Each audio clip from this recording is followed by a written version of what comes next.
2026 yilgi Cobalt avvalgi avlodlarga qaraganda ancha takomillashtirilgan bo'lib, tashqi ko'rinishi, ichki saloni va texnik imkoniyatlari bilan sezilarli darajada yangilangan. Avtomobilning tashqi dizayni juda muvozanatli va jozibador. Old qismida keng radiator panjarasi joylashgan bo'lib, u Chevroletning yangi dizayn falsafasini aks ettiradi. LED texnologiyasiga asoslangan old faralar yanada ingichka va agressiv shaklga ega bo'lib, tungi haydashda mukammal yoritishni ta'minlaydi. Kunduzgi LED chiroqlar avtomobilga zamonaviy va premium ko'rinish bag'ishlaydi. Old bamper aerodinamik jihatdan qayta ishlangan bo'lib, havo oqimini yaxshilaydi va yoqilg'i sarfini kamaytirishga yordam beradi. Yon tomondan qaralganda, 2026 Chevrolet Cobalt silliq chiziqlari va muvozanatli proporsiyalari bilan ajralib turadi. Eshiklar ustidagi chiziqlar avtomobilga dinamik ruh beradi.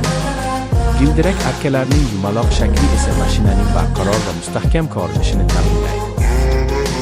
Yangi dizayndagi 16 yoki 17 dyuymli yengil qotishmali disklar avtomobilning umumiy ko'rinishini yanada boyitadi. Orqa qismida esa LED orqa chiroqlar joylashgan bo'lib, ular avtomobilni masofadan ham oson tanib olish imkonini beradi. Orqa bamper dizayni sodda, ammo zamonaviy bo'lib, umumiy dizayn bilan uyg'unlashadi. Salon ichiga kirganingizda sizni qulaylik va ergonomika kutib oladi. 2026 Chevrolet Cobalt ichki makoni avvalgi modellarga nisbatan ancha keng va qulay. Old panel yuqori sifatli plastik va yumshoq materiallar bilan qoplangan bo'lib, qo'lga yoqimli his beradi. Markaziy konsolda joylashgan katta sensorli ekran avtomobilning barcha asosiy funksiyalarini boshqaradi. Orqa o'rindiqlar ham yetarlicha keng bo'lib, 3 nafar yo'lovchi uchun qulay joy taqdim etadi. Oyoq uchun ajratilgan joy va bosh uchun boshliq oilaviy sayohatlar uchun juda mos. Bagaj hajmi ham sezilarli darajada keng bo'lib, kundalik xaridlar, sayohat yuklari yoki bolalar aravachasini bemalol joylashtirish mumkin. Orqa o'rindiqlar buklanadigan bo'lib, yuk tashish hajmini yanada oshirish imkonini beradi. Texnik jihatdan 2026 Chevrolet Cobalt zamonaviy va ishonchli dvigatellar bilan jihozlanadi. Asosiy variantda 1.5 litrli benzin dvigateli taklif etiladi. U taxminan 106-110 ot kuchiga ega. Ushbu dvigatel kundalik foydalanish uchun yetarli quvvatni ta'minlaydi va yoqilg'i tejamkorligi bilan ajralib turadi. Dvigatel 5 pogonali mexanik yoki 6 pogonali avtomat uzatmalar qutisi bilan birga ishlaydi. Avtomat transmissiya silliq va qulay haydashni ta'minlab, shahar sharoitida ayniqsa foydali hisoblanadi. Yoqilg'i sarfi masalasida 2026 Chevrolet Cobalt juda iqtisodiy ko'rsatkichlarga ega.